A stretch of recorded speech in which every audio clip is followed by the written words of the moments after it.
Kabanata 441, ang kapangyarihan ng Divine Dragon. Isang pahiwatig ng katusuhan ang bumungad sa mga mata ni Qin Yu. Isang plano ang lumabas sa kanyang puso. Sa unahan, malakas pa ring sumisigaw ang host tungkol sa Rock Carry. Nakatutok din ang mga mata ni Qin Yu sa Rock Carry. Bakit? Interesado ka rin ba sa Rock Carry na ito? Tanong ni Old Mysterian. Sumulyap si Qin Yu kay Old Mysterian at sinabing, hindi ito isang ordinaryong Rock Carry. Oh, tumaas ang kilay ni Old Mysterian at sinenyasan si Qin Yu na magpatuloy. Pinaikit ni Qin Yu ang kanyang mga mata at sinabing, kung hindi ako nagkakamali, marahil ito ay isang magic weapon. At hindi ito isang ordinaryong magic weapon. Sa madaling salita, hindi peke ang sinabi ng host kanina. Ang panimulang presyo ay 100 milyon. Sigaw ng host. Ang gayong mataas na presyo ay natakot sa maraming tao. Gayunpaman, ito ay lungsod ng dagat pagkatapos ng lahat, at mayroong hindi mabilang na mga mayayaman dito. Ang 100 milyon para sa swerte ay sulit para sa mayayaman. Ang presyo ay tumaas sa lahat ng paraan, at sa isang kisap mata, ito ay naging mula 100 milyon hanggang 1 bilyon. Hindi mabilang na mga tao ang nagsimulang umatras. Pagkatapos ng lahat, ang 1 bilyon ay hindi maliit na halaga sa sinuman. 1.1 bilyon. Inunat ni Qin Yu ang kanyang kamay at sumigaw. Agad na nabaling ang tingin ng lahat kay Qin Yu. Pakiramdam nila ay medyo hindi pamilyar sa kanila ang batang mukha na ito. 2 bilyon. Sa sandaling ito, isang malaking tiyan na mayamang lalaki ang nagunat ng kanyang kamay. Ang lahat ay hindi napigil ang sumipsip ng malamig na hangin. 2 bilyon. Bahagyang kumunot din ang mga kilay ni Qin Yu. Talagang hindi kayang bayaran ni Qin Yu ang 2 bilyon. Ngunit ang Rock Carry na ito ay isang espiritual na artifact, at hindi isang ordinaryong espiritual na artifact. Ang pagtaas ng lakas, bilang karagdagan sa sariling kaharian, ang mga panlabas na sandata ay mahalaga din. At ang isang kwalipikadong espiritual na artifact ay maaaring magpataas ng lakas ng isang tao sa isang antas. Gusto mo talaga itong Rock Carry? Tanong ni Old Mysterian. Ipinaliwanag ni Qin Yu, kung hindi ako nagkakamali, marahil ito ay isang Earth Grade High Grade Spiritual Artifact. Earth Grade High Grade Spiritual Artifact. Isang hakbang lang ang layo nito sa Heaven Grade. At ang Heaven Grade ay matagal nang hindi lumitaw sa mundo. Sapat na ang Earth Grade High Grade Spiritual Artifact para yumanig ang buong bansa. Ano, hindi ka na nagbibid? Walang pakialam na sabi ng lalaking malaki ang tiyan sa harapan. Walang sinabi si Qin Yu, na para bang tinitimbang niya ang mga kalamangan at kahinaan sa kanyang puso. Kung gusto mo, magbid ka lang, sabi ng matandang Mysterian.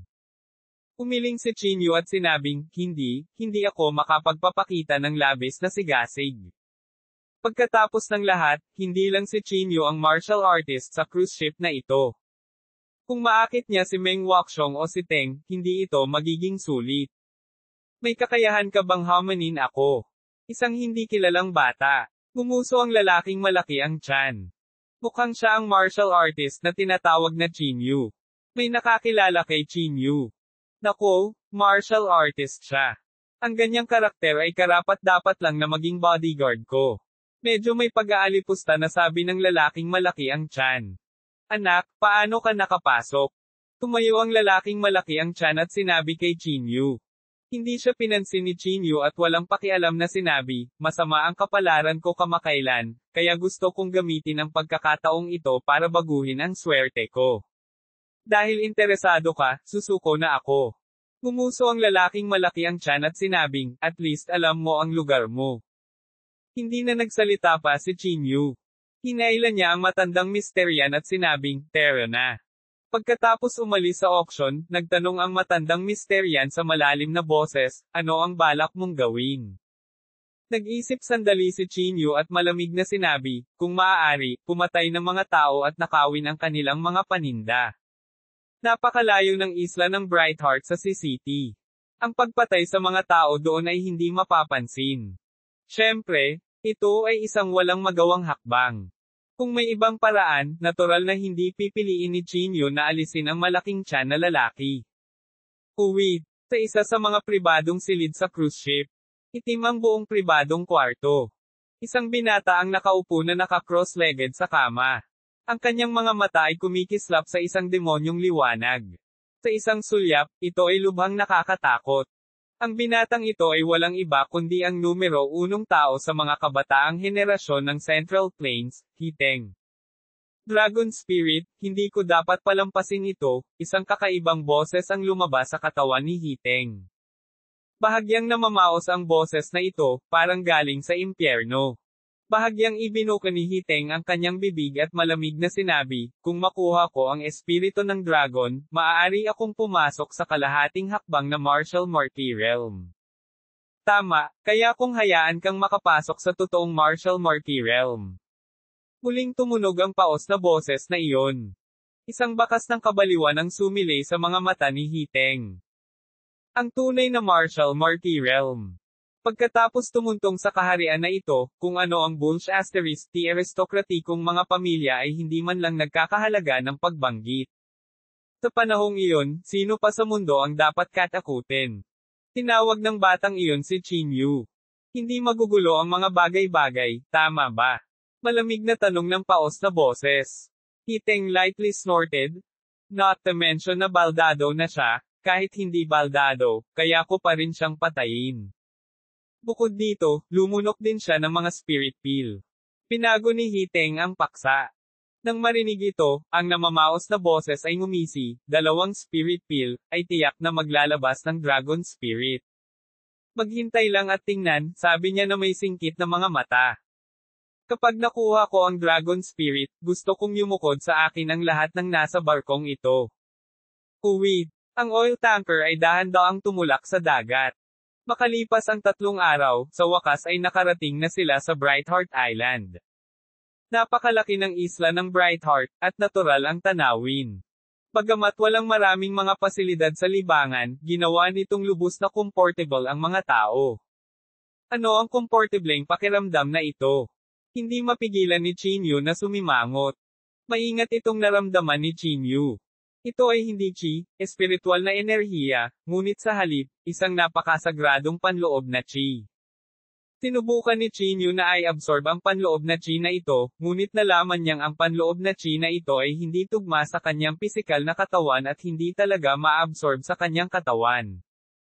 Talagang kakaiba. Bahagyang tumango si Fang Yu sa tabi niya. Sumulyap si Qin Yu kay Fang Yu at sinabing, naramdaman mo rin. Tumango si Fang Yu at sinabing, oo. Brother Qin? Miss Fang? What's wrong? Sa sandaling ito, lumapit siya. Umiling si Qin Yu at sinabing, wala. Hiteng chuckled at sinabing, there has always been a legend on Brightheart Island. Hindi ko alam kung narinig niyong dalawa. Tumingin si Qin Yu kay Hiteng at hinintay itong magpatuloy. Mahinang sinabi ni Hiteng, sinasabi na mayroong isang tunay na banal na dragon sa Brightheart Island noon, at ang banal na dragon na ito sa kasamaang palad ay namatay. Ang katawan nito ay naging isang maliit na isla, na ngayon ay Brightheart Island. Ang alamat ay nagsasabi na hanggat naiintindihan mo ang daw sa Brightheart Island, hindi ka magagapi sa mundo. Higit sa lahat, ang Dragon Spirit ng Divine Dragon ay naiwan dito. Ang taong nakakuha ng Dragon Spirit ay magkakaroon ng kapangyarihan ng Divine Dragon. Kabanata 442, kaharap si Hiteng.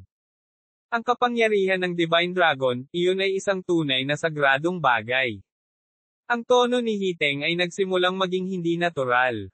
Halos hindi maitago ang katakawan sa kanyang boses. Kumunat ang noo ni Qin Yu at nagtanong, ano ang gusto mong sabihin? Sumulyap si Hiteng kina Qin Yu at Fang Yu at nginisyan, alam mo ba kung bakit ko inimbitahan si Fang Yu? Kumunat ang noo ni Qin Yu at sinabing, paano ko malalaman? Natawa si Hiteng at sinabing, dahil kung gusto mong makuha ang Dragon Spirit, kailangan mong gumamit ng mga Spirit Pills para ipatawag ang Dragon Spirit. Ngunit hindi ko akalain na nakalunok ka rin ng mga Spirit Pill. Talagang tinutulungan ako ng langit, tinutulungan ako ng langit.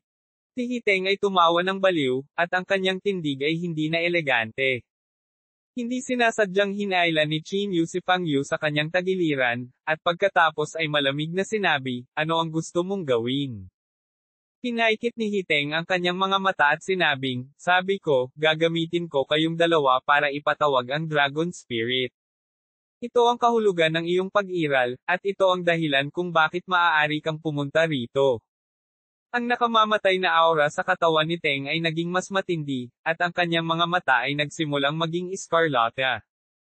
Matapos maramdaman ang nakamamatay na aura sa kanyang katawan, mabilis ding tumaas ang panloob na chi ni Chinyu. Sa tingin mo ba ikaw lang ang makakapareha sa ating dalawa? Ngumisi si Chinyu. Hahaha, huwag na nating pag-usapan kung mapapatay ko muna kayong dalawa. Ang susi ay, wala na akong kailangang gawin. Malamig na sabi ni Hiteng. Pagkasabi pa lang niya ay bumulong na ang bibig ni Teng na para bang may binibigkas siyang spell. Habang gumagalaw ang bibig ni Hiteng, biglang nagpakawala ng mahinang sigaw si Fang Yu, at agad na nanlambot ang kanyang katawan. Bumagsak siya sa lupa at patuloy na nanginginig ang kanyang maselang katawan. Ang mga agos ng pink na aura ay lumutang mula sa kanyang dantian. Fang Yu. Agad na nagbago ang ekspresyon ni Chinyu. Tapos, naikuyom niya ang kamao niya at sinuntok si Teng. Nanginginig ang mga paa ni Hiteng at nagmamadali siyang umiwas sa gilid. Anong nangyayari? Bakit hindi gumagana sa kanya ang spell na ito? Sumimangot si Hiteng. Malamig na tiningnan ni Chinyu si Teng at sumigaw, alam kong wala kang magandang intensyon. Hindi ko ine-expect na ganito kakainip pagdating namin sa Bright Heart Island. Hindi pinansin ni Hiteng si Chinyu. Bahagya niyang ibinuka ang kanyang bibig at sinimulang kantahin muli ang spell. Sa kasamaang palad, hindi naapektuhan si Chinyu. Sa halip, naikuyom niya ang kanyang kamao at sumugod. Hindi kaya nilunok ng batang ito ang spirit peel. Hindi napigilan ni Hiteng na magmura sa kanyang isipan.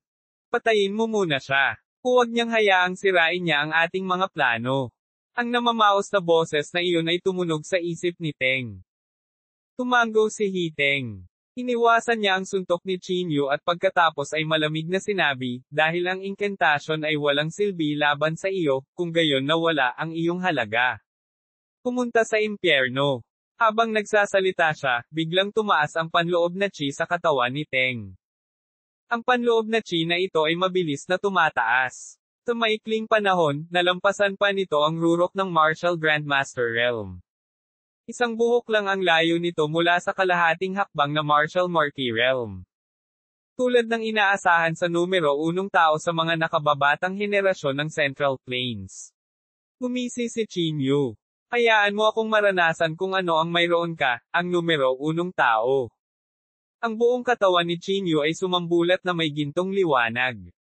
Ang kanyang kamao ay parang bilog na araw habang ito ay tumatawid sa kalangitan at walang awa na humampas patungo kay Teng. Si Hiteng ay hindi nang ahas na maging pabaya. Bahagya niyang ibinuka ang kanyang bibig, at isang sinag ng itim na gas na parang jujube core ang bumaril patungo kay Chinyu. Klang! Ang itim na gas at ang kamao ni Chinyu ay nagbanggaan. Sa isang iglap, ang puwersa sa kamao ni Chinyu ay nawala sa manipis na hangin. Anong teknik ito? Bahagyang kumunat ang noo ni Chinyu. Bago pa man siya makabawi, humakbang na si Teng. Asher Flame Dragon Axe. Umungol si Hiteng, at ang isang nagyayelong asul na palakol ay agad na dumurog patungo kay Chinyu. Ganap na simula ng sagradong kamao.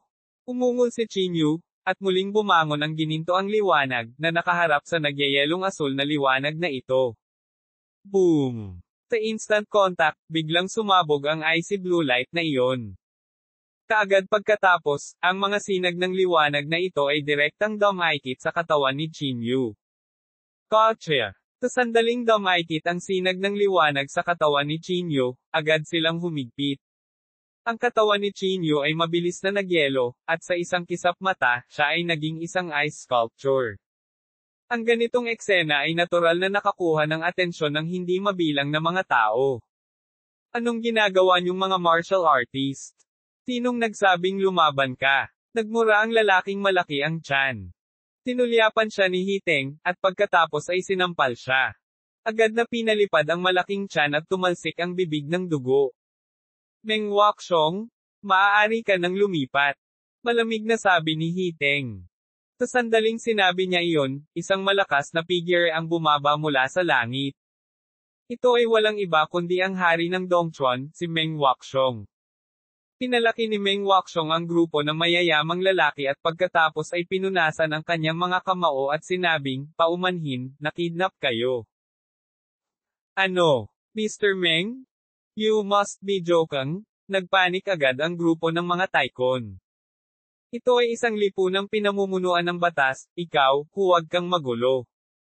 Ngumisi si Meng Wuxiong at ngumisi. Bigla niyang ikinaway ang kanyang malaking palad at binasag ang isang ulo. Nang makita ang mga bangkay sa lupa, agad na namutla ang mga mukha ng grupo ng mga Taikon. Lumuhad kayong lahat sa lupa. Galit na sigaw ni Meng Wuxiong. Sa pagharap sa kamatayan, ang mga mayayamang lalaki ay hindi na mukhang mayabang. Lahat sila ay nanginginig na lumuhad sa lupa, walang lakas ng loob na magsalita. Pagkatapos, lumakad si Meng Wuxiong sa gilid ni Hiteng at nakasimangot, Hiteng, ang mga taong ito ay isang bangkos lamang ng basura. Bakit hindi natin silang lahat patayin at itapon sa dagat? Tinulyapan ni Hiteng si Meng Wuxiong at malamig na sinabi, kapakipakinabang sila sa akin. Nang makita ito, hindi na nagsalita pa si Meng Wuxiong. Patayin ang batang iyon para hindi niya masira ang mga plano ko. Itinuro ni Hiteng si Qinyu, na na-freeze sa isang ice sculpture. Tinapa ni Meng Wuxiong ang kanyang kamao at sinabing, okay, nakuha ko. Pagkatapos, naglakad si Meng Wuxiong patungo sa Qinyu. TSK, nabalitaan ko na ikaw ang hari ng Chuzhou at ako ang hari ng Dongchuan. Gusto ko talagang makita kung ano ang magagawa mo, walang pakialam na sabi ni Meng Wuxiong. Ngunit sa kasamaang palad, wala ka ng pagkakataon. Isang bakas ng kasamaan ang sumilay sa mukha ni Meng Wuxiong. Sa sumunod na segundo, naikuyom niya ang kanyang kamao at walang awa niyang binasag ito kay Qinyu. Bitek. Gayunpaman, sa sandaling ito, biglang lumitaw ang isang bitek sa iskultura ng yelo. Boom! Kaagad pagkatapos, ang ice sculpture ay direktang sumabog. Ang golden light ay bumaril sa lahat ng direksyon mula sa Qinyu. Maging ang kanyang buhok ay kumikinang na may maningning na gintong liwanag. Kung gusto mong lumaban, mabubusog kita, malamig na sabi ni Qinyu habang nakatingin kay Meng Wuxiong. Sa hindi kalayuan, hindi maiwasang magbago ang ekspresyon ni Hiteng. Siya talaga ang nagbukas nito. Sabi ni Hiteng na nakakunot ang noo. Meng Wuxiong, patayin mo siya. Kabanata 443, ang kagalang-galang na bundok ng 5 Peaks. Pinunasan ni Meng Wuxiong ang kanyang mga kamao at nginisyan, gusto kong makita kung anong klaseng tao itong taong naglakas loob na hamanin ang pamilya yan. Kumunat ang noo ni Qinyu. Pagharap kay Hiteng, medyo napagod si Qinyu. Sa Meng Wuxiong, napakahirap manalo. Hindi ba ang dantian mo ay napulay at naging pailay? Panunokso ni Meng Wuxiong. Ang atensyon ni Qinyu ay wala kay Meng Wuxiong. Nakatutok ang mga mata niya kay Teng. Tahimik na umawit ng spell si Hiteng habang ang katawan ni Fang Yu ay nanginginig ng mas matindi. Hiteng? Tumigil ka. Galit na umungol si Qinyu at mabilis na humakbang patungo kay Hiteng. Buzz! Gayunpaman, sa sandaling ito, isang gintong liwanag ang kumislap sa paligid ng Qinyu. Ang ginintoang liwanag na ito ay parang isang hadlang na humaharang sa landas ni Qinyu. Baliwalain mo ako. Tumaas ang kilay ni Meng Wuxiong at sinabing. Malamig na tiningnan ni Qinyu si Meng Wuxiong at sinabing, hindi kita kapareha. Mawala ka dali. Totoo man o hindi, malalaman natin pagkatapos nating mag-away. Dumagundong si Meng Wuxiong, pagkatapos ay kinuyam ang kanyang kamao at lumapit. Ang taong ito ay napakalakas, at ang lakas ng kanyang kamao ay napakahusay. Si Qinyu ay hindi nang ahas na maging pabaya, at naitaas lamang ang kanyang kamao upang tanggapin ito. Sa isang kisap mata, 12-12 galaw na ang palitan ng magkabilang panig. At ang isip ni Qinyu ay wala kay Meng Wuxiong. Sa makatuwid, ang kanyang dibdib ay marahas na binasag ng kamao ni Meng Wuxiong, at ang kanyang katawan ay lumipad pabalik ng ilang metro. Hehe, tila walang laman ang titulo mo bilang hari ng Chuzhou. Gumisi si Meng Wuxiong. Tumayo si Chinyu mula sa lupa, hinimas ang kanyang dibdib, at pagkatapos ay nginisyan, nagtataka ako kung bakit magkatulad ang mga karanasan mo at Nyateng. Marami talagang koneksyon sa inyong dalawa. Hehe, ano? Walang pakialam na sabi ni Meng Wuxiong. Patay kang tao. Ano ang silbi ng maraming nalalaman? Pinalaki ni Chinyu si Meng Wuxiong at sinabing, binibigyan kita ng huling pagkakataon. Mawala ngayon. Binibigyan ako ng pagkakataon. Sa palagay mo karapat-dapat ka. Papatayin kita, ang hari ng Chuzhou, ngayon. Umungal si Meng Wuxiong at muling sumugod. Si Chinyu ay labis na inis. Ang kanyang panloob na chi ay tumaas sa isang iglap, at ang kanyang pisikal na katawan ay naging hindi nasisira. Ang gininto ang kamao ay may kapangyarihang sirain ang lahat ng nasa landas nito. Ang lupa sa ilalim ng kanyang mga paa ay lumiit ng 1 pulgada, at agad siyang nakarating sa harap ni Meng Wuxiong. Boom! Ginamit ng suntok na ito ang halos 100% ng lakas nito, at ang kamao ay direktang tumusok sa dibdib ni Meng Wuxiong at lumabas mula sa kanyang likod. Puh! Isang subo ng sariwang dugo ang tumalsik mula sa bibig ni Meng Wuxiong. Ang nakapaligid na gintong liwanag ay nagsimula ring unti-unting mawala. Hindi nang ahas si Chinyu na mag-aksaya pa ng oras. Muli siyang gumamit ng lumiliit na lupa sa 1 pulgada at mabilis na nakarating sa harap ni Hiteng. Klang! Nabasag ang kamao ni Chinyu, ngunit tila nabasag ito sa bakal. Sa isang sulyap, nakita niya ang isang kayumangging palayok na nakasabit sa harap ni Teng. Ang prasko na ito ay nagbuga ng isang lumang panloob na chi, at ang enerhiyang lumabas mula rito ay hamarang pa sa kamao ni Chinyu. Espiritual na artifact. Bahagyang nagbago ang ekspresyon ni Chinyu. Dahan-dahang tumayo si Hiteng mula sa lupa. Malamig siyang tumingin kay Chinyu at sinabing, nakakainis ka talaga. Mukhang hindi ka titigil hanggat hindi kita napapatay. Sa sandaling ito, sunod-sunod na dagandong ang nagmula sa kanyang likuran. Paglingon niya, nakita niya ang figure ni Meng Wuxiong na nagsimulang lumaki. Ang kanyang taas, na nasa 1.8 metro na, ay tumaas ng higit sa 2 metro sa sandaling ito. Ang lahat ng kalamnan sa kanyang katawan ay nombak, at bawat pulgada ng kanyang mga kalamnan ay natatakpan ng isang kumikinang na liwanag. Ang mas nakakagulat ay mayroong isang espiritual na artifact na nakasabit sa itaas ng kanyang ulo. Isa pang espiritual na artifact. Sumipsip si Chinyu ng malamig na hangin. Ang mga espiritual na artifact ay orihinal na mahirap hanapin, ngunit ang 2 taong ito ay may isa bawat isa. Anong uri ng pundasyon ito? Chinyu? Ginalit mo ako. Ang bibig ni Meng Wuxiong ay nagbuga ng mga alon ng dagandong, at ang kanyang buong pagkatao ay parang isang mabangis na hayop. Inilagay ni Hiteng ang kanyang mga kamay sa likod at malamig na sinabi, sabay-sabay kayong umatake at patayin siya. Whoosh! Pagkatapos ng kanyang pagbabago, ang bilis at lakas ni Meng Wuxiong ay tumaas ng husto. Ang pinakamahalaga, ang espiritual na artifact sa itaas ng kanyang ulo ay tila may malakas na puwersang tumagos. Isang suntok ang ibinato ni Chinyu at naramdaman ang puwersang tumagos sa kanyang katawan, direktang tumama sa kanyang mga panloob na organo. Puff! Sa 3 galaw lang, hindi na kinaya ni Chinyu. Ang malakas na puwersang tumagos na ito ay halos pukawin ang panloob na chi sa kanyang dantian, na naging sanhi ng sobrang gulo. Huminga ng malalim si Chinyu. Tinitigan niya ang magic weapon sa itaas ng ulo ni Meng Wuxiong at sinabi sa mahinang boses, ang puwersang ito ay dapat nanggaling sa magic weapon. Hanggat nasira ang mahiwagang sandata na iyon, hindi na dapat banggitin si Meng Wuxiong. Sa pag-iisip nito, agad na ginamit ni Chinyu ang lumiliit na lupa sa 1 pulgada at sumugod sa tuktok ng ulo ni Meng Wuxiong. Bang! Ngunit sa sandaling ito, siya ay gumawa ng kanyang hakbang.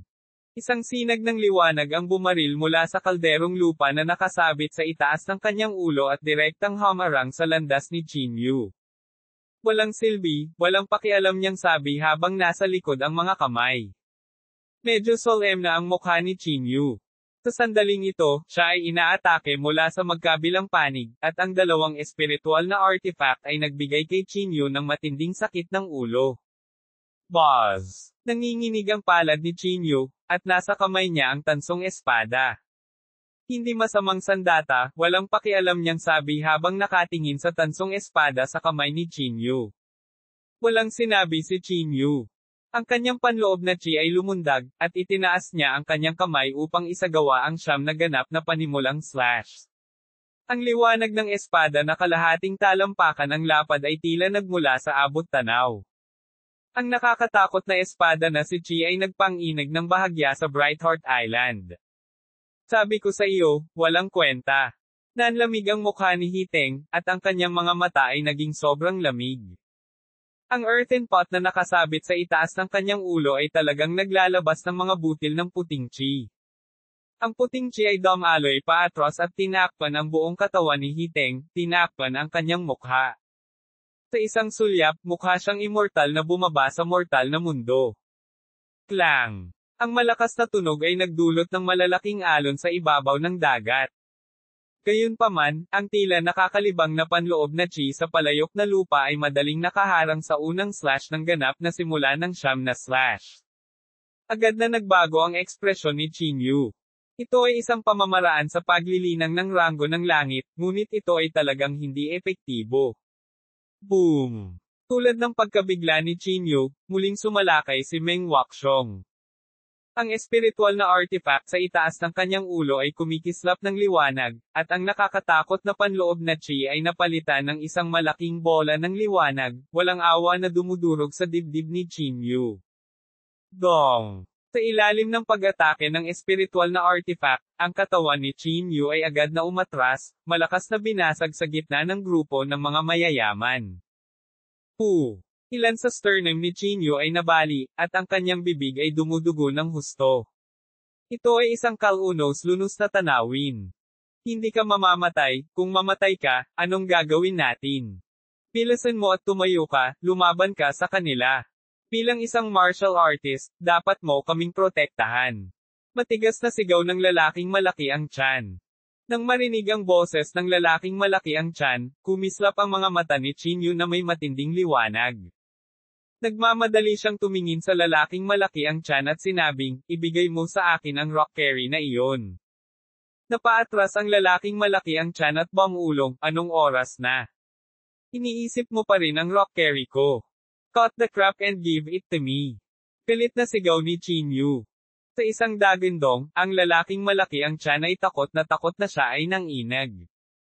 Nag-aatubili niyang inilabas ang rock carry at bumulong, hayaan mong sabihin ko sa iyo, hindi tama ang magnakaw ng mga bagay. Wala sa mood si Chinyu na makinig sa kanyang kalokohan. Hinawakan niya ang rock carry sa kanyang kamay at ginamit ang kanyang panloob na lakas. Ang isang bakas ng esensya ng dugo ay agad na lumipad mula sa pagitan ng mga kilay ni Chinyu. Sa ilalim ng kontrol ni Chinyu, ang bakas ng esensya ng dugo na ito ay dumapo sa peking bundok. Crash! Sa sandaling dumapo ang esensya ng dugo sa peking bundok, nagsimula na itong bumagsak. Ang mga piraso ng sirang bato ay sunod-sunod na nahulog mula sa peking bundok. Sa loob lamang ng ilang segundo, nagbago ang hitsura ng peking bundok na ito. At pagkatapos bumagsak ang peking bundok, ito ay nakakabigla sa hugis ng isang maliit na Mount Tai. Ito ay ang kagalang-galang na bundok ng 5 bundok. Biglang nagsikip ang mga mag-aaral ni Chinyu, at isang matinding pananibik ang bumungad sa kanyang mukha. Kabanata 444, ang pagsilang ng Dragon Spirit. Nakatingin sa artificial na bundok na naging Mount Tai sa kanilang harapan, lahat ay sumipsip ng malamig na hangin. Mukhang pamilyar ang artificial na bundok na ito. Parang nakita ko na to somewhere before. Naalala ko na ngayon. Hindi ba ito ang Mount Tai? Naakyat ko pa nga dati eh. Masiglang nag-usap ang lahat, puno ng hindi paniniwala ang kanilang mga mata. Tungkol naman sa lalaking may malaking tiyan, pinagsisihan niyang hindi siya nahulog. Paulit-ulit niyang sinasabi, kailangan mong ibalik sa akin ang rock carry na ito. Tinulyapan siya ni Chinyu, hindi umiimik. Ang pagbabalik ng ganoong sagradong bagay sa kanya. Isa lang itong panaginip. Bagamat hindi alam ni Chinyu kung anong uri ng lakas ang maipapakita ng bundok na ito ng 5 taluktok, kahit isang tanga ay alam kung ano ang ibig sabihin nito. Sinubukan ni Chinyu na gamitin ang kanyang panloob na chi para i-activate ang artificial na bundok. Gaya ng inaasahan, kumalat ang mga agos ng sinaunang aura mula sa bundok.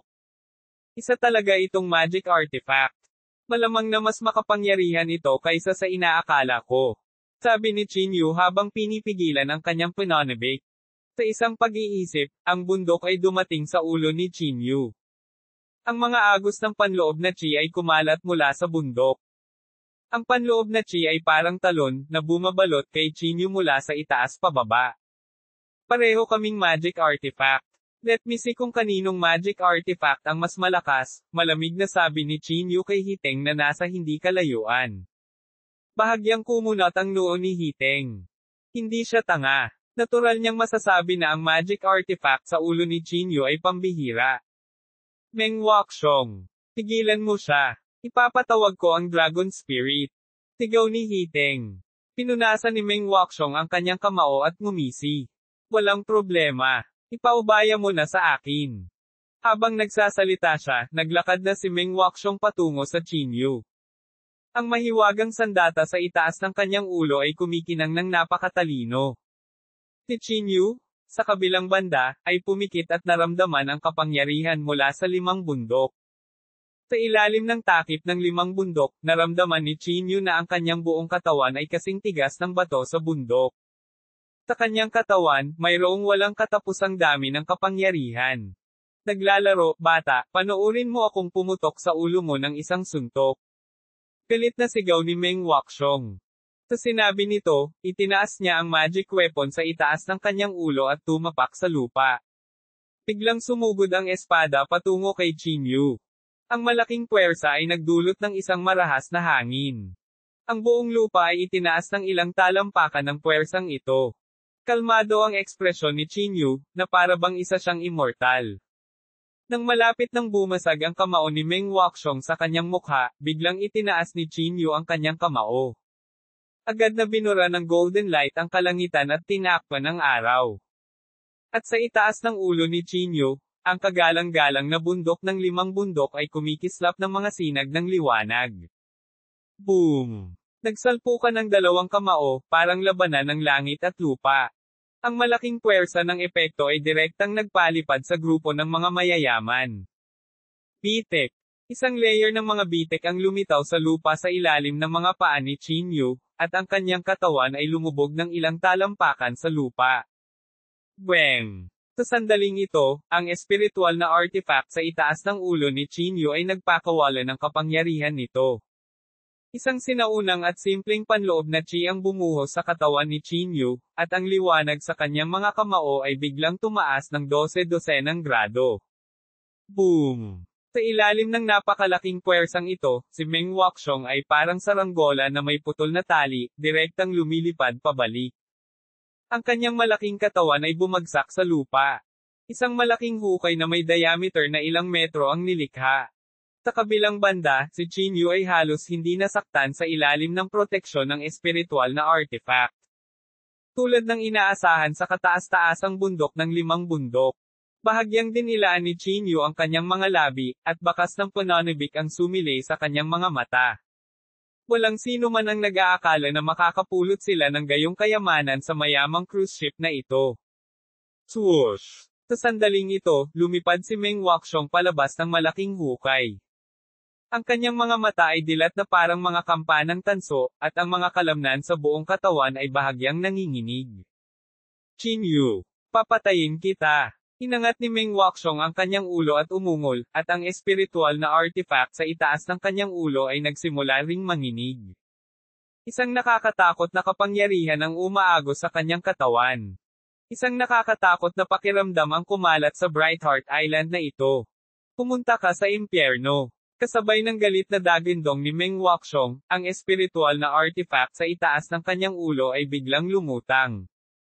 Isang malakas na puwersa, na may mapanpidil na puwersa, ang walang awa na dumurog kay Chinyu. Ikinuyom ni Chinyu ang kanyang mga kamao at hinarap ito ng direkta. Dang! Ito ay isang banggaan sa pagitan ng isang pisikal na katawan at isang espiritual na artifact.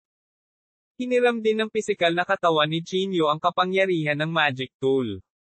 Si Chinyu, na mayroon ng walang kapantay na pisikal na katawan, ngayon ay nagpapakawala ng hindi maisip na kapangyarihan. Klang. Isa pang suntok, ang magic tool ni Meng Wuxiong ay nagsimulang manginig at hindi na makalapit. Klang. Sa ilalim ng ikatlong suntok, nagsimulang lumitaw ang mga bitek sa magic tool ni Meng Wuxiong. Bitek. Sa isang kisap mata, ang magic artifact ay naglabas ng malutong na tunog at naging abo. Natahimik ang eksena. Ang lahat ay hindi napigil ang sumipsip ng malamig na hangin. Anong uri ng kapangyarihan ito? Talagang binasag nito ang isang magic artifact na may tatlong suntok. Mukhang hindi masyadong maganda ang iyong magic artifact. Gumisi si Chinyu. Ang ekspresyon ni Meng Wuxiong ay sobrang pangit. Ang kanyang malaking katawan ay parang impes na bola ng goma, dahan-daang bumabalik sa orihinal nitong estado. Paano ito posible? May bakas ng galit at takot ang sumilay sa mga mata ni Meng Wuxiong. Malamig na tiningnan ni Chinyu si Meng Wuxiong at sinabing, kung wala ang suporta ng mahiwagang artifact, paano ka makakalaban sa akin? Papatayin kita tulad ng paghiwa ng melon at gulay. Habang nagsasalita siya, hakbang-hakbang si Chinyu patungo kay Meng Wuxiong. Isang bakas ng takot ang sumilay sa mga mata ni Meng Wuxiong. Nagmamadali siyang tumingin kay Hiteng at sumigaw, "Hiteng, iligtas mo ako." Gayunpaman, bahagyang nakapikit ang mga mata ni Hiteng sa sandaling ito. Nag-concentrate siya sa pagtawag sa Dragon Spirit. Nabalitaan na ang lakas ng isang taong nakakuha ng espiritu ng dragon ay sasailalim sa isang pagbabago sa lupa. Kung ikukumpara, paano niya kayang pakialaman ang buhay at kamatayan ni Meng Wuxiong? Maraming inkentasyon ang inilabas mula sa bibig ni Hiteng. Si Fang Yu, na nakahandusay sa lupa, ay wala ng malay. Nagbago ang ekspresyon ni Chinyu. Tumingin siya kay Teng at malamig na sinabi, "Hindi kita hahayaang makawala." Pagkatapos sabihin iyon, si Chinyu ay gumawa ng malalaking hakbang patungo kay Hiteng. "Chinyu, huli na ang lahat." Umungol si Hiteng na may bakas ng kabaliwan. Dragon Spirit, bumangon. Kasabay ng galit na galit ni Hiteng, ang buong dagat ay tila kumulo nang magsimulang gumulong. Tsunami. Takot na takot ang grupo ng mga mayayaman kaya namutla ang kanilang mga mukha habang buong lakas silang tumakas. Nakatitig si Chinyu sa kumukulong ibabaw ng dagat na may pangit na ekspresyon sa kanyang mukha. Mga sinag ng liwanag mula sa ilalim ng dagat. Ang gininto ang sinag ng liwanag ang nagpapaliwanag sa buong ibabaw ng dagat. Splash! Patuloy na umiikot ang ibabaw ng dagat na parang may lalabas. Dragon Spirit. Tila nabaliw si Hiteng habang nakatitig sa sinag ng liwanag na iyon. Sa wakas, isang malakas na tunog ang nagmula sa ibabaw ng dagat. Pagkatapos, isang malaking liwanag ang lumutang mula sa ibabaw ng dagat. Dragon Spirit, sa wakas nahanap na kita. Umuungol si Hiteng. Pagkatapos, humakbang siya pasulong at sumugod patungo sa espiritu ng dragon. Pinaikit ni Chinyu ang kanyang mga mata at nginisyan, "Pasensya na, akin ang Dragon Spirit na ito." Kabanata 445, Paglamon sa espiritu ng dragon. Ang dalawa sa kanila ay bumaril patungo sa espiritu ng dragon. Malaking pagbabago ang ekspresyon ni Hiteng habang umuungal, "Chinyu, how dare you? Bakit hindi ako mag-dare? Makakakuha ng bahagi ang mga makakakita nito." Gumisi si Chinyu. Sino ang hindi matutokso sa gayong hindi makamundong banal na bagay? Chateng gritted kanyang ngipin at chanted isang incantation tahimik. Mga batis ng kakaibang kapangyarihan ang bumaril patungo kay Chinyu. Ang kapangyarihang ito ay tila kayang makaapekto sa espiritual na pakiramdam ng isang tao. Naramdaman ni Chinyu ang kanyang ulo at halos bumagsak sa lupa. Sa isang iglap lang, lumawak ang distansya sa pagitan ni Hiteng at Chinyu. Siguradong kukunin ko itong Dragon Spirit. Malamig na sabi ni Chinyu. Sa susunod na segundo, direktang ginamit ni Chinyu ang lumiliit na lupa sa 1 pulgada at sinisingil patungo sa espiritu ng dragon. Napakaputla ng mukha ni Hiteng. Nagbigay siya ng maraming pagsisikap para sa espiritu ng dragon na ito. Kung ito ay inagaw ni Chinyu ng ganoon lang, ito ay mas masahol pa sa kamatayan. Nililigawan mo si kamatayan. Galit na sabi ni Hiteng. Agad niyang inactivate ang magic artifact sa itaas ng kanyang ulo at bumaril kay Chinyu ng paputok. Isang antas ng hadlang ay nabuo muli sa harap ni Chinyu. Itong galaw na naman. Paulit-ulit ng inisyon ni Chinyu. Pareho kaming nagsabit ng mga magic artifact. Sa tingin mo ba mapipigilan ako ng spell na ito? Umungol si Chinyu at inihagis ang kanyang gintong kamao. Pitik. Nabasag ang harang at naging kawalan. Muling bumaril ang katawan ni Chinyu at dumiretso sa Dragon Spirit. Ang bilis ni Hiteng ay halatang hindi kasing bilis ng lumiliit na lupa ni Chinyu. Agad siyang nagpanik at pinagpawisan ng husto. Chinyu? Nililigawan mo si kamatayan. Kumilos si Hiteng na parang nabaliw at direktang pinaandar ang kanyang espiritual na artifact para sugpuin si Chinyu. Ang prasko ng daigdig ay may panunupil na puwersa habang dahan-dahan itong lumutang. Pakiramdam ni Chinyu ay parang may malaking bundok sa itaas ng kanyang ulo, at ang kanyang buong katawan ay malapit ng idiin sa lupa. Mayroon kang magic weapon, ganoon din ako. Malamig na ngumuso si Chinyu. Kasunod nito, inaktibo niya ang bundok ng 5 taluktok at direktang itinulak pabalik ang Earth Flask. Hindi lang iyon, itinapon pa ni Chinyu ang bundok ng 5 taluktok patungo sa kanya upang sugpuin ito. Malinaw na mas mahusay ang magic weapon ni Chinyu. Ang Five Mountains Rivered Mountain ay walang katapusan na pinalaki sa itaas ng ulo ni Teng, at pagkatapos ay walang awa nitong idiniin si Teng. Boom! Sa pagharap sa pagsupil sa Five Mountains Rivered Mountain, si Hiteng ay walang lakas na gumanti. Sa wakas, ang kanyang katawan ay walang awa na ibinagsak sa lupa. Bush! Tinamantala ni Chinyu ang pagkakataong ito para lumabas at kunin ang espiritu ng dragon sa kanyang kamay. Ang Dragon Spirit sa palad ni Chinyu ay kumikislap na may mahinang gintong liwanag. Sa isang sulyap, tila hindi ito gaanong naiiba sa isang ordinaryong gintong core. Ito ang Dragon Spirit. Pinalaki ni Chinyu ang espiritu ng dragon, at isang bakas ng pananibik ang sumilay sa kanyang mga mata. Si Hiteng ay lubos na nataranta, desperadong sigaw niya, Chinyu. Bigyan mo ako ng Dragon Spirit. Sumulyap si Chinyu kay Teng at ninisyan, ibigay ito sa iyo. Bakit ko ito ibibigay sa iyo? Sabi ni Hiteng sa takot, Chinyu, basta ibigay mo sa akin ang Dragon Spirit, kaya kung ibigay sa iyo ang lahat ng mayroon ako. Ang espiritu ng dragon na ito ay napakahalaga sa akin, ikaw, dapat mong ibalik ito sa akin. Ano ang ibig mong sabihin na ibalik ito sa iyo? Gumisi si Chinyu. Ang espiritu ng dragon na ito ay orihinal na bagay ng langit at lupa. Kung sino ang makakuha nito ay makakakuha nito. Ngayong nasa kamay ko na, akin na. Ikaw. Galit na galit si Hiteng na halos samukha siya ng dugo. Hindi niya akalain na sa napakatagal na panahon, may maitutulong pa talaga siyang iba. Chinyu, hindi mo alam kung paano gamitin ang Dragon Spirit na ito. Pinigil ni Hiteng ang galit sa kanyang puso at dahan-daang sinabi. Basta ibalik mo sa akin ang Dragon Spirit, mabibigyan kita ng 10,000 taong gulang na damo. 10,000 year old. Tumaas ang kilay ni Chinyu. Pagkatapos, mamulong siya, ito ay isang kaakit-akit na kondisyon.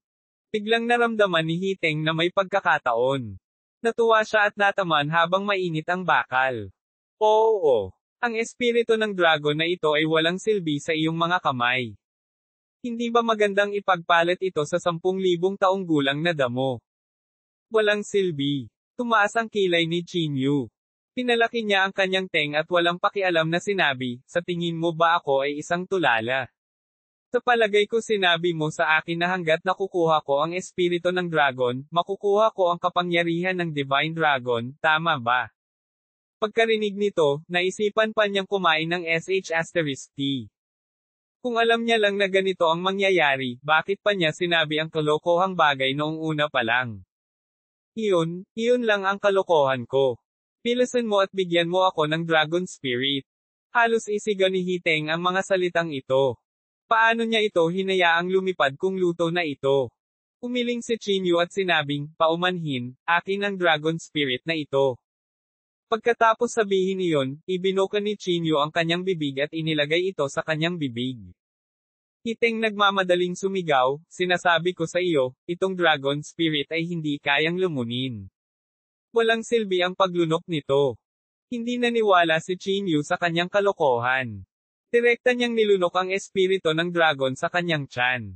Sa pagtingin sa espiritu ng dragon na nilunok sa kanyang tiyan, agad na namutla ang mukha ni Teng, na para bang naubos ang lahat ng kanyang lakas. Si Chinyu, na nakalunok sa dragon spirit, ay nakakaramdam lamang ng isang bakas ng init na dumadaloy sa kanyang dantian, na parang sesubog na. Ang kanyang buong katawan ay nababalot ng mga sinag ng gintong liwanag, at ang kanyang pisikal na katawan ay walang tigil na nanginginig. Isang nakapangangilabot na kapangyarihan ang pumaligid sa kanya, na lumikha ng napakalakas na bagyo. Kung ang isa ay nakikinig ng mabuti, ang isa ay makakarinig ng mahinang pag-ungol ng dragon. Mapatla ang mukha ni Hiteng, at halos madistorbo ang buong mukha niya. Tara na, you're no match for him. Ang namamaos na boses na iyon sa kanyang isipan. Kinagat ni Hiteng ang kanyang mga ngipin at naglabas ng isa pang magic tool. Pagkatapos, tumingin siya kay Meng Wuxiong at sinabing, tara na. Nagmamadaling naglakad si Meng Wuxiong at nakita ang isang madilim na kawalan sa harap nila. Sa sumunod na segundo, nawala na talaga siya Teng. Ang katawan ni Chinyu ay nanginginig pa rin ng walang tigil, at ang mga tila apoy na kulay ay lumitaw sa pagitan ng kanyang mga kilay. Ang kakilakilabot na kapangyarihan ay nagsimulang dahan-daang nagsalubong at namuo, sa wakas ay lumubog sa dantian. Ang espiritu ng dragon na ito ay lumutang sa hangin sa itaas ng dantian, naglalabas ng mga tipak ng purong chi, espiritual na enerhiya. Yes! Sumipsip si Chinyu ng malamig na hangin, at biglang bumukas ang kanyang mga mata. Ang kanyang mga mata ay naging maapoy na pula, at ang kapangyarihan ng Divine Dragon ay dahan-daang dumaloy sa kanyang katawan. Kumalaw ang isip ni Chinyu, at ang maapoy na pula sa kanyang mga mata ay unti-unting nawala, at ang kanyang buong pagkatao ay bumalik sa kanyang normal na estado. Ito ang kapangyarihan ng Divine Dragon. Ibinaba ni Chinyu ang kanyang ulo upang maramdaman ang kapangyarihan sa kanyang katawan, at isang bakas ng kabaliwan ang sumilay sa kanyang mukha. Naramdaman pa niya na sa kapangyarihan ng Divine Dragon, makakalaban niya ang isang half-step martial marquis. Pagkatapos, muling tinawag ni Chinyu ang kapangyarihan ng Divine Dragon. Ang kanyang mga mata ay naging apoy na pula. Hangga't tinatawag ko ang kapangyarihan ng Divine Dragon, ibang kapangyarihan ang mararamdaman ng aking mga mata, naisip ni Chinyu sa kanyang sarili. Speaking of which, kailangan ko talagang magpasalamat sa kanya Teng, minisyon ni Chinyu. Sa sandaling ito, biglang nakita ni Chinyu si Fang Yu na nakahandusay sa lupa nang hindi gumagalaw. Nagmamadali siyang naglakad sa harap ni Fang Yu at tinulungan itong tumayo. Fang Yu? Are you okay? Mahinang tawag ni Chinyu. Ngunit sa kasamaang palad, hindi sumagot si Fang Yu. Kabanata 446, kalahating hakbang na martial marquis. Sinubukan ni Chinyu na maramdaman ang panloob na chi ni Fang Yu, ngunit ang kanyang panloob na chi ay napakahina. Bagamat hindi ito nakamamatay, mahirap isipin ito sa maikling panahon. Pagkatapos, sinubukan ni Chinyu na ilipat ang chi, espiritual na enerhiya kay Fang Yu, ngunit wala pa rin itong silbi. Anong nangyayari? Kumunat ang noo ni Chinyu. Hindi pa siya nakakita ng ganoong sitwasyon at saglit siyang nawala ng malay. Chinyu? Nasaktan ka ba? Sa sandaling ito, lumakad ang matandang misteryan mula sa hindi kalayuan. Tumango si Chinyu at sinabing, okay lang ako, pero natatakot ako na hindi lahat. Nang marinig ito, ang mga ekspresyon ng mga taong nakarelax ngayon ay nagbago ng husto. Hindi tayo okay. Ano? Anong ibig mong sabihin? Nagmamadaling tumakbo ang lahat. Sinabi ni Chinyu sa malalim na boses, ngayon lang, siya Teng at Meng Wuxiong ay nagtanim ng marka sa inyong mga katawan. Ang markang ito ay may malakas na lason at maaaring pumatay sa iyo anumang oras. Ano? Paano kaya ito? Mamamatay kahit kailan. Tapos kailan? Anong klaseng mark ito? Paano natin ito dapat tretuhin? Lahat ay tumingin kay Chinyu na may mga mata na puno ng takot. Natahimik sandali si Chinyu at nagsabi, paano ito? Ang lahat ay naghihintay sa aking balita. Hahanap ako ng oras para pumunta sa Central Plains at tanungin siya tungkol dito. Kasabay nito, susubukan ko ring pinuhin ang isang tableta para sa lahat. Tumango si Old Mysterian sa gilid at sinabing, Manam, si Chinyu ay isang elder ng Divine Alchemist Pavilion noon. Kaya ikaw ay isang elder ng Divine Alchemist Pavilion. Anong karangalan? Nahiya rin ang lalaking malaki ang tiyan at sinabing, akala ko martial artist ka lang. Hindi ko ine-expect na magkakaroon ka ng ganoong level ng identity. Chinyu, kailangan mo kaming iligtas. Ang aming buhay ay nasa iyong mga kamay. Oo, hangga't may iligtas mo kami, tiyak na maaalala ka namin bilang isang may sapat na gulang. Bahagyang tumango si Chinyu at sinabing, huwag mag-alala, lahat. Nasabi ko na, kaya talagang mananagot ako sa lahat. Matapos mangyari ang ganoong bagay, halatang wala silang mood para magsaya. Sa makatuwid, sa parehong araw, ang lahat ay nagplano na umalis at bumalik.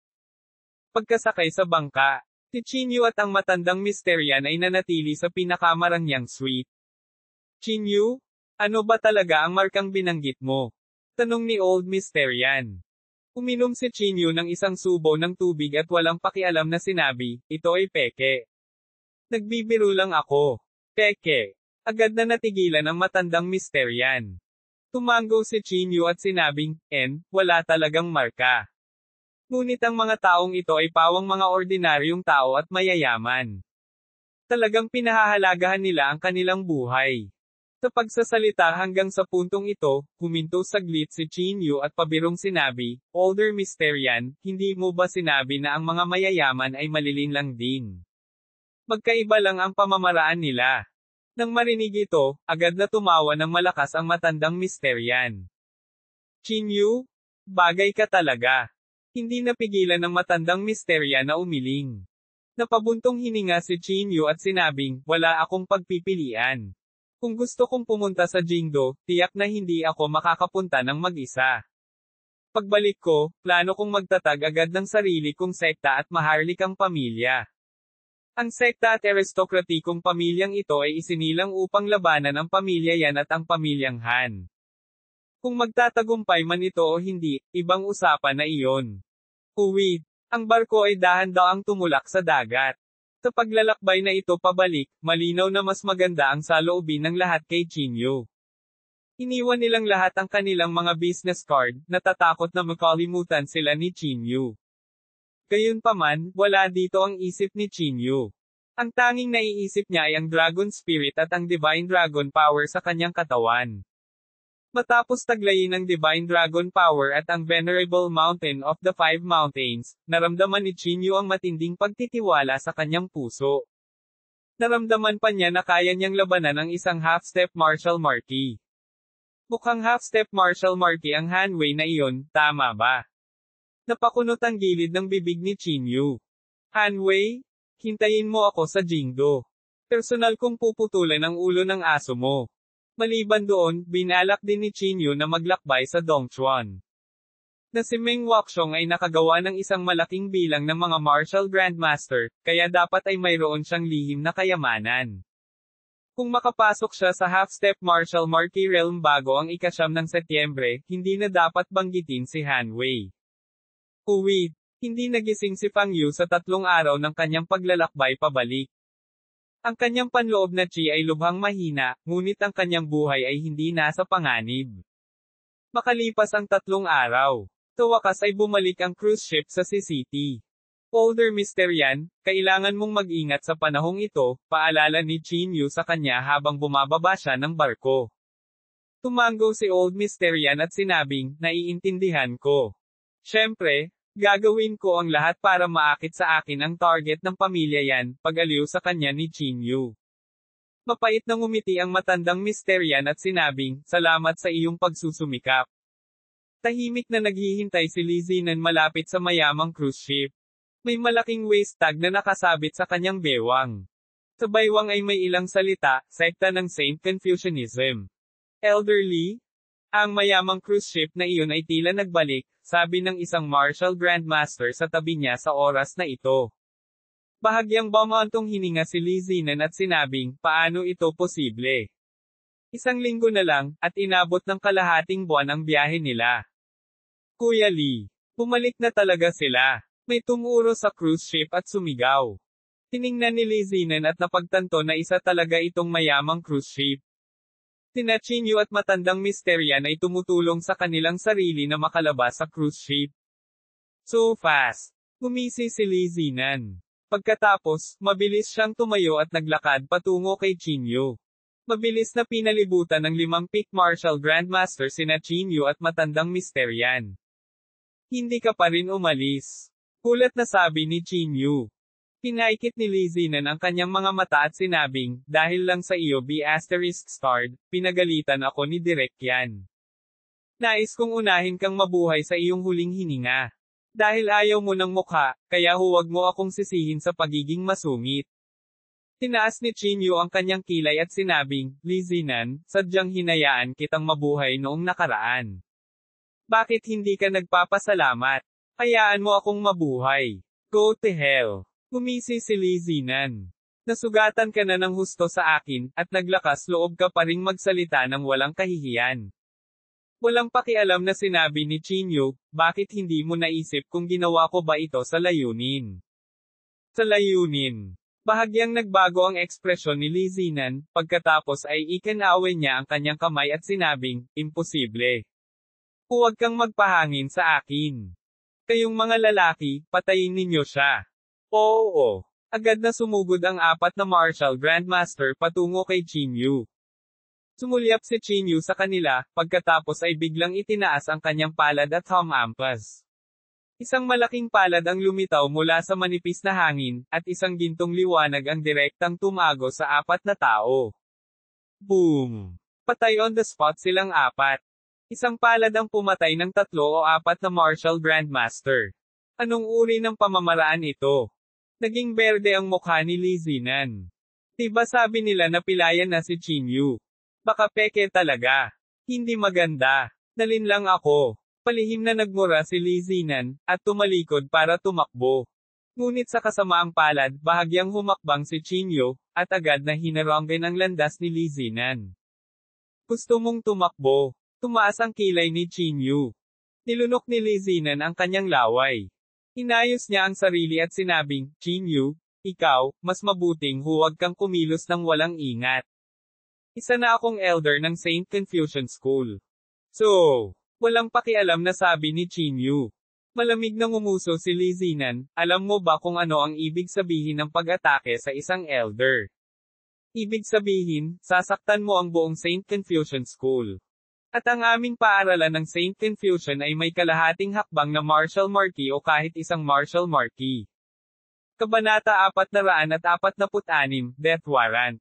Lalong nabalisa si Lee Zinan habang nagsasalita siya. Titig na titig siya kay Chinyu at baliw na sinabi, Chinyu, kung maglakas loob kang lapitan ako ngayon, hindi ka pababayaan ng paaralan ng Saint Confucian. Gumisi si Chinyu at sinabing, half-step Martial Marquee, tama ba? Gusto ko talagang makita ang sarili ko. Matapos ang kina ng 5 taluktok ng Honor Mountain, si Chinyu ay wala ng tumpak na kaalaman sa kanyang sariling lakas. Nais niyang makahanap ng isang dalubhasa upang subukan ang kanyang kakayahan. Ang mga karakter na tulad ni Nateng at Meng Wakshong ay hindi mapipilit si Chinyu sa isang desperado na sitwasyon. Naaalala ko na si Han Wei ay isang half-step Martial Marquee, tama ba? Pinaikit ni Chinyu ang kanyang mga mata at sinabing. Nagbago ang ekspresyon ni Lee Zinan. Hindi niya namamalayan na umatras ng 2 hakbang at bumulalas, ikaw, ano ang gusto mong gawin? Ano sa tingin mo ang gusto kong gawin? Tumaas ang kilay ni Chinyu. Sa susunod na segundo, isang gintong liwanag ang direktang tumama sa katawan ni Lee Zinan. Ang buong katawan ni Lee Zinan ay agad na tinamaan ng isang napakalaking impact, at ang kanyang katawan ay pinalipad sa isang kabog. Napakalakas ng hampas ng palad na ito, na naging sanhi ng patuloy na pagsusuka ng dugo ni Lee Zinan. At sa sandaling ito rin napagtanto ni Lee Zinan ang pagkakaiba ng lakas sa pagitan niya at ni Chinyu. Nagsimulang magpanik ang kanyang puso, ngunit sa sandaling ito, nakagawa na si Chinyu ng isang hakbang pasulong. Sa pagtapak sa ilaw, walang awa siyang damapo sa dibdib ni Li Zinan. Isang subo ng dugo ang lumabas mula sa bibig ni Li Zinan. Ang kanyang dibdib ay lumubog ng ilang beses, at ang kanyang mga panloob na organo ay nagdusa ng malaking epekto. Sa isang tingin, mukha siyang duguan. Huwag mo akong patayin, huwag mo akong patayin. Natarante si Li Zinan. Sa wakas ay naging matanda na siya sa sekta ng Saint Confucianism. Paano niya nagagawang mamatay ng ganon-ganon lang? Chinyu, makinig ka sa akin. Takot na sabi ni Li Zinan.